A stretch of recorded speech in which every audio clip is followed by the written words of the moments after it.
Writ করেছে, দুইটা writ হয়েছে, এই গণভোট বাতিল এবং সংস্কার আদেশটা বাতিল করে সেই রিটটা শুনানি করেছে কে জানেন? রাষ্ট্রপতি হওয়ার মতো বিএনপিতে ৩-৪ জন আছেন, কিন্তু প্রশ্ন হচ্ছে এখনই রাষ্ট্রপতি নির্বাচন আলোচনা কেন? ব্যারিস্টার তানিয়া আমির কি বলছে? আমি যদি একজন লয়ার হিসেবে বলি, ব্যারিস্টার তানিয়া আমির বলছে যে একদিনে দুইটা শপথ নিতে পারে না, তাহলে আগে শপথটা ভঙ্গ হয়ে যায়। তারা বলছে গণভোটের চেয়ে আমাদেরকে জনগণ আমাদের 31 দফার উপর ভিত্তি করে আমাদেরকে ভোট দিয়েছে। আচ্ছা, যদি এটা আমরা সেই দফার উপর যদি এটা হয়, আপনি আমাকে বলেন বিরোধী দল ডেপুটি স্পিকার পাবে, এটা জনগণ ভোট দিয়ে বলেছে। আপনি যে সেটি শপথ গ্রহণ করলেন না, সে অধিকার দিতে চাচ্ছেন না, অধিকার না দিয়ে 100 টাকা না দিয়ে আপনি 20 টাকা দেওয়ার জন্য আপনি বললেন যে এটা নাও, কেন প্রস্তাবটা আপনি দিতে হবে কেন? বিএনপি এস্টা নিতে পারে, বিএনপি এস্টা নিতে পারে, তখন হবে করা হয়েছে, তখন গণভোট ছাড়া রাজি হয়েছে। দেখেন এখানে প্রথমে প্রস্তাব আসছে হচ্ছে সংবিধানকে স্থগিত করে একটা আদেশ জারি করার জন্য, কারণ সংবিধান থাকা অবস্থায় রাষ্ট্রপতি আদেশ দিতে পারেন, অধ্যাদেশ দিতে পারে। বিএনপি কিন্তু তার এমবার্গো কিন্তু বলে দিল প্রধান উপদেষ্টাকে যে আমরা এইটাই সিগনেচার করি নাই, সো এটা নিয়ে আবার ক্যাচাল হবে, এটা কিন্তু বলে দিল। তারপরে যখন এটাই থাকলো বলবৎ, তখন বিএনপি কি করলো? বিএনপি বলল যে বিএনপি ভোট, এই ভোটের পক্ষে হা ভোট দেওয়ার কথা, না ভোট দেওয়ার কথা কিছুই বলে না। তখন সামান্য ওই পক্ষ থেকে আসা শুরু করলো বিএনপি না ভোটের পক্ষে কাজ করছে, যে এই গণভোট কোনোভাবেই সম্ভব না, ঠিক না। আপনি হচ্ছে ওই বললাম না চেরি পিকিং এর মতো, আপনার সংবিধান চান আমাদের লবণের মতো, যা যতটুকু প্রয়োজন সে ততটুকু ব্যবহার। গণভোট বিএনপি বললো যে যদি হয় তাহলে একদিনই হতে হবে। কেন হতে হবে? যে একটা তো আমি জানতেই আছি এটা কোনো আমার আইনের মধ্যেই নাই, সংবিধানেই নাই এখন গণভোট। এই গণভোট দিতে যাওয়ার আগে আরেকটা গণভোট দেওয়া দরকার, যে গণভোটটা হবে কি হবে না। সংবিধান দেখিয়ে তত্ত্বাবধায়ক সরকার বাতিল করা হয়েছে, সংবিধান দেখিয়ে সবকিছু করা হয়েছে। আপনি যে সেম সংবিধান বাংলাদেশের মানুষকে আবার দেখান, বাংলাদেশের মানুষ এখন আর, বাংলাদেশের তরুণ সমাজ গণঅভ্যুত্থান শিখে গেছে। আপনি জোর করে বললে তো হলো না, আপনি জোর করে শপথ নিলে তো হলো না। ব্যারিস্টার তানিয়া আমির কি বলছে? আমি যদি একজন লয়ার হিসেবে বলি, ব্যারিস্টার তানিয়া আমির বলছে যে একদিনে দুইটা শপথ নিতে পারে না। তাহলে তো এই যে বিরোধী দল তো শপথ দুইটা নিয়েছে, তাহলে তো ওনাদের সংসদের শপথ বাতিল। যদি সংসদের বাতিল হয় তাহলে তাদেরকে আপনি ডেপুটি স্পিকার বানাবেন কিভাবে? দর্শক, বিরতির পর চ্যানেল সংলাপ অনুষ্ঠানে আবারও আমন্ত্রণ। আশা করি আপনারা আমাদের সঙ্গে থাকবেন। বিরতি পর যেতে চাই আল মামুন রাসেলের কাছে। আল মামুন রাসেল, জামায়াত নিয়ে, জামায়াতের স্ট্যান্ড নিয়ে বিভিন্ন ধরনের কথাবার্তা হয়, তারা এক জায়গায় স্ট্যান্ড করে দাঁড়াতে পারে না। যেমন যদি বলি, এইভাবে বলি, শপথ গ্রহণের অনুষ্ঠানে তারা বলেছিলেন সংসদের শপথ গ্রহণ করবেন না, এবং যদি জুলাই দুঃখিত সংবিধান সংস্কার পরিষদে শপথ গ্রহণ করা না হয় বিএনপি, কিন্তু পরবর্তী করলেন। আবার ইদানিং যা বিএনপি এগিয়ে এসেছে, তাদেরকে সংসদের ডেপুটি স্পিকার দেওয়ার একটা প্রস্তাব তারা করেছেন। একটি জায়গায় বলা হচ্ছে জামায়াত আপাতত জুলাই সনদের বাস্তবায়ন না হলে এই পদটা তারা নিতে চায় না। আমার প্রশ্ন হলো, তারা কি কথা স্ট্যান্ড থাকতে পারবেন, নাকি কয়েকদিন পর গিয়ে ঠিকই বলবেন যে আমরা ডেপুটি স্পিকার চাই? আচ্ছা দেখেন, প্রথম কথা হচ্ছে আপনি ডেপুটি স্পিকার প্রস্তাব দিতে হবে কেন? আপনার প্রস্তাব দিতে হবে, আপনার প্রস্তাব দেওয়ার কি মানে প্রস্তাবটা দিতে হবে কেন? এটা তো আপনার গণভোটে পাশ হয়েছে, যে গণভোটে পাশ হয়েছে, গণভোটের যে প্রশ্নগুলো ছিল 30টা এর প্রস্তাবনা পাশ হয়েছে, গণভোটে 59% মানুষ জনগণ ভোট দিয়েছে, এটা তার অধিকার। সংস্কার পরিষদের শপথ না নেওয়ার ডেপুটি স্পিকার এটা তো আপনি না করলে এটা আপনার বিষয়, আপনি এটা দেওয়ার কে, মানে এটা তো তার অধিকার। আপনি দিচ্ছেন কেন? এটা তো আপনার দেওয়ার বিষয় না। আমি টাকা পাই 100 টাকা, ওদিকে টাকা পাই 100 টাকা, আপনি আমাকে 20 টাকা দিয়ে ধর নেই কেন নি? আপনি তো আমি তো টাকা পাই, আমি আপনাকে, আপনি তো ঋণগ্রস্ত, আপনাকে প্রস্তাব দিতে হবে কেন? আপনি জনগণের 50% ভোট পেয়ে আপনি জনগণের এই দেশের প্রধান হয়েছেন, দেশ চালাচ্ছেন, কিন্তু 59% মানুষ তো ভোট দিয়েছে, দেশটা কিভাবে চলবে? দেশের বিরোধী দল ডেপুটি স্পিকার পাবে, এটা জনগণ ভোট দিয়ে বলেছে। আপনি যে সেটি শপথ গ্রহণ করলেন না, সে অধিকার দিতে চাচ্ছেন না, অধিকার না দিয়ে 100 টাকা না দিয়ে আপনি 20 টাকা দেওয়ার জন্য আপনি বললেন যে এটা নাও, কেন প্রস্তাবটা আপনি দিতে হবে কেন? বিএনপি স্ট্যান্ড নিতে পারে কিনা? তারা বলছে গণভোটের চেয়ে আমাদেরকে জনগণ আমাদের 31 দফার উপর ভিত্তি করে আমাদেরকে ভোট দিয়েছে। যদি এটা হয়, সেই দফার উপর যদি এটা হয়, আপনি আমাকে বলেন, কমন সেন্সটা একটু অ্যাপ্লাই করেন। আপনি নির্বাচন আগে ইশতেহার দিয়েছেন, শুধু ইশতেহারের উপর তো আপনাকে জনগণ ভোট দেয় নাই। আপনি নির্বাচন আগে বলেছেন গণভোটে হাঁ ক্যাম্পেইন করেছেন, গণভোটে হাঁ দেওয়ার জন্য বলেছেন, আপনি নিজেই বলেছেন গণভোটের প্রস্তাবটা কিন্তু বিএনপির পক্ষ থেকে ছিল।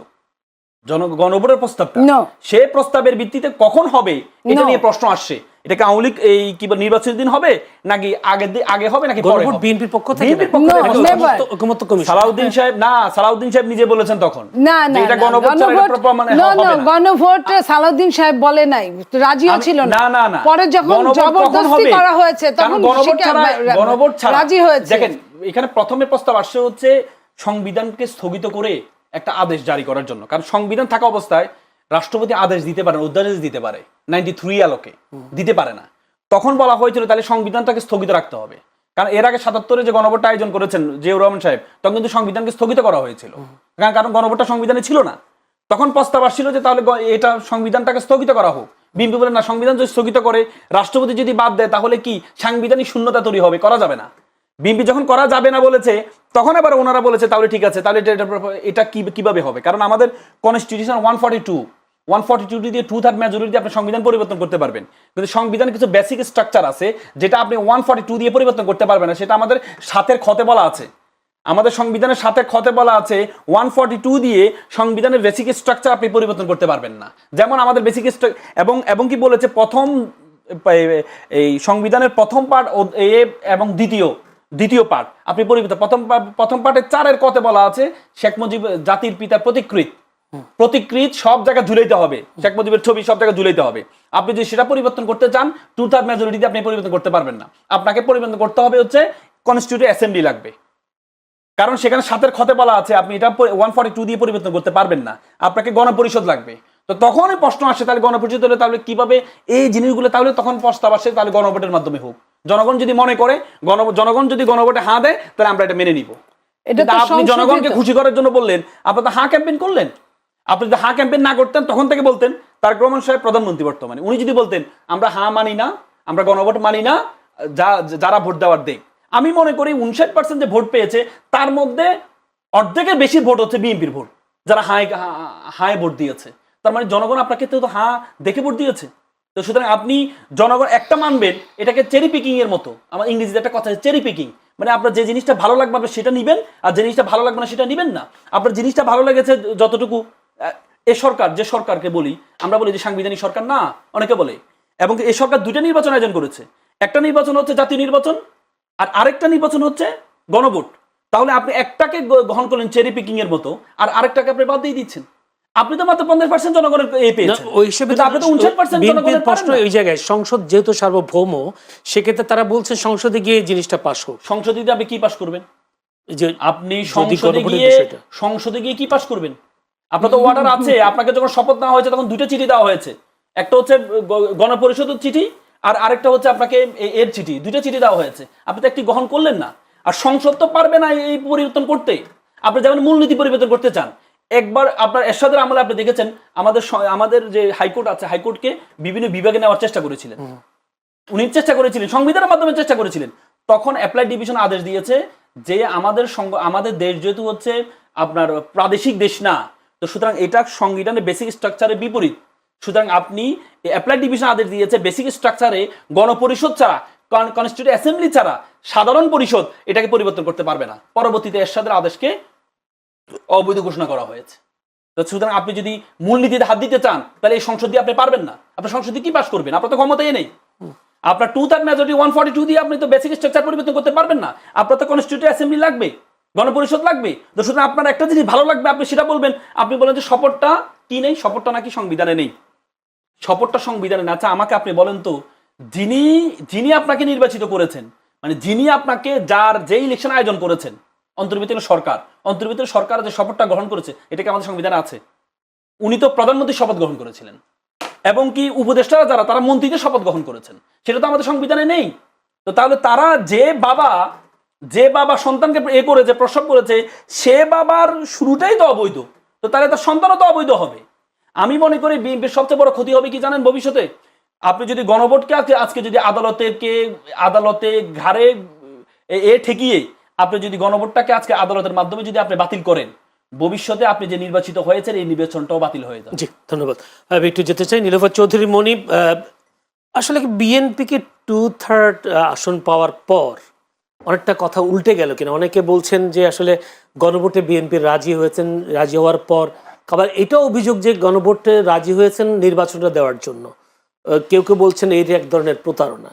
আপনি কি বলবেন? আপনার আরেকটা প্রশ্ন হচ্ছে, বিএনপি অন্তর্বর্তী সরকারের সময় নির্বাচন গণভোটের বিষয়ে বিএনপির বিরুদ্ধে অভিযোগ ছিল, বিএনপি জুলাই সনদ মানবে না, বাস্তবায়ন করতে চাইবে না, এরকম অভিযোগগুলো ছিল। আসলে কি সামনে বিএনপি জুলাই সনদ বাস্তবায়ন করবে? দেখেন, অনেকগুলো কথা শুনলাম।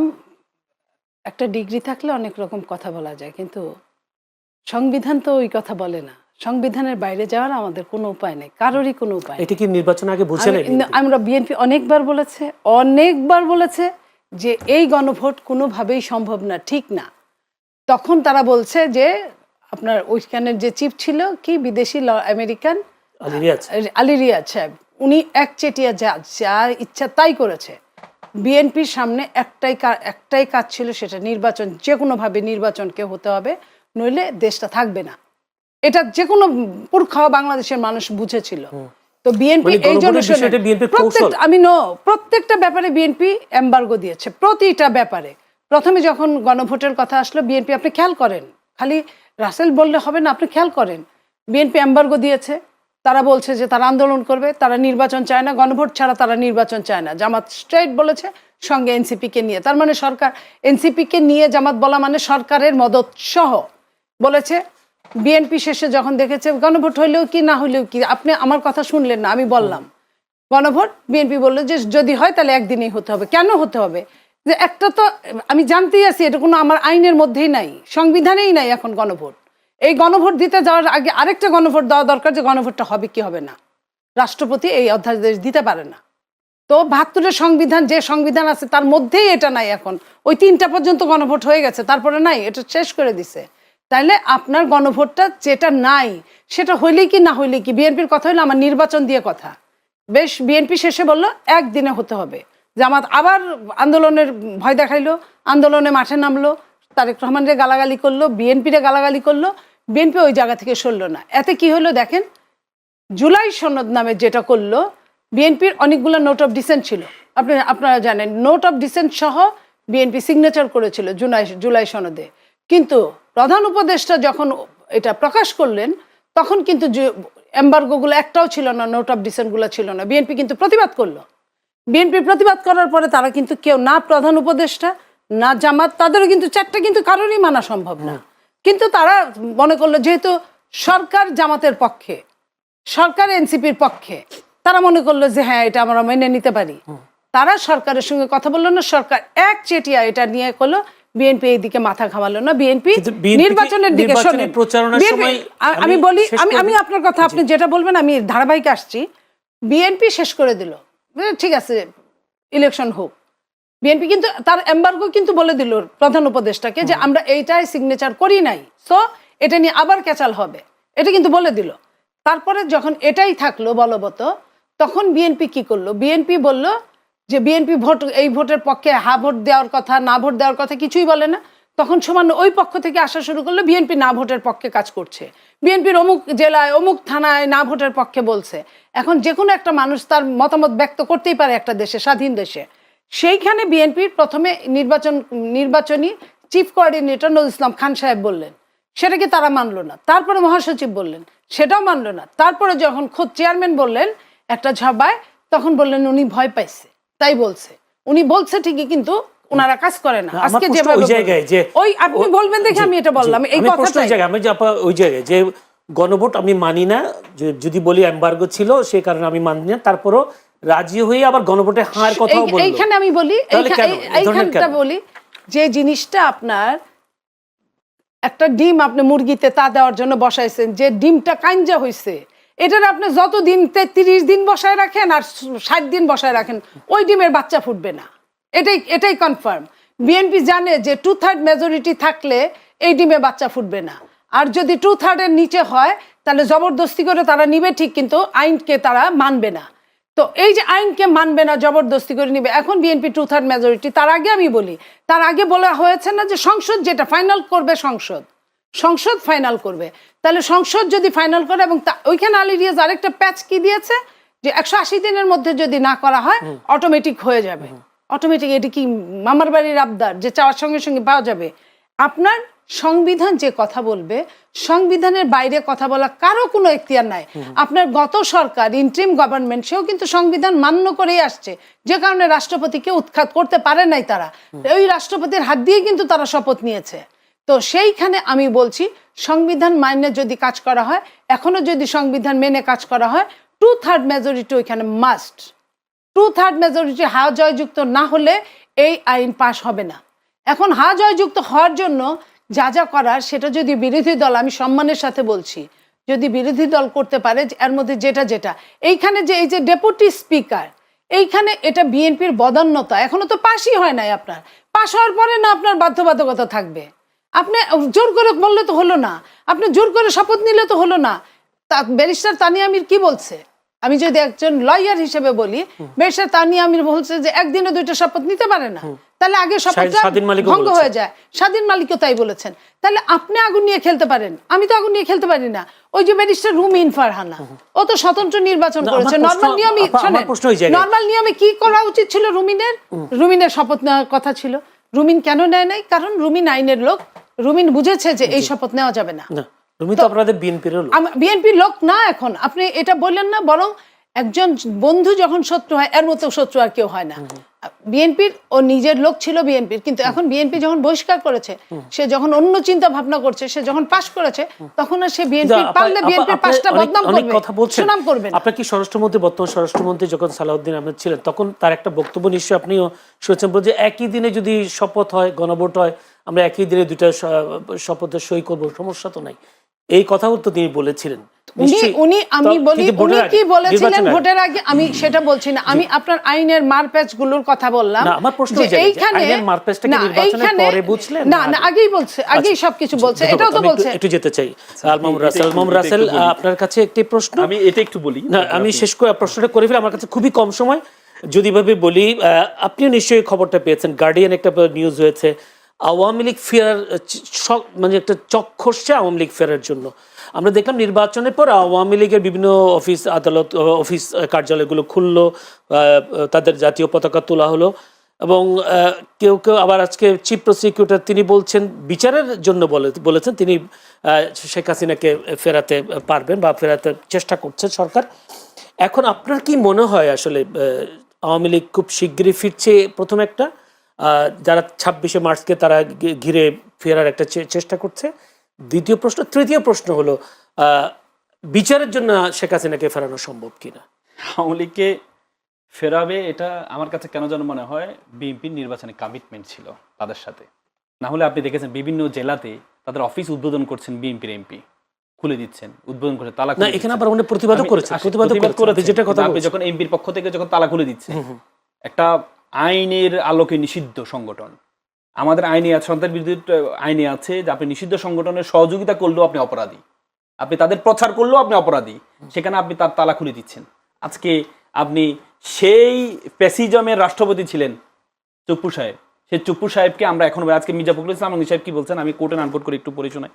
রাষ্ট্রপতি হওয়ার মতো বিএনপিতে 3-4 জন আছেন, কিন্তু প্রশ্ন হচ্ছে এখনই রাষ্ট্রপতি নির্বাচন আলোচনা কেন?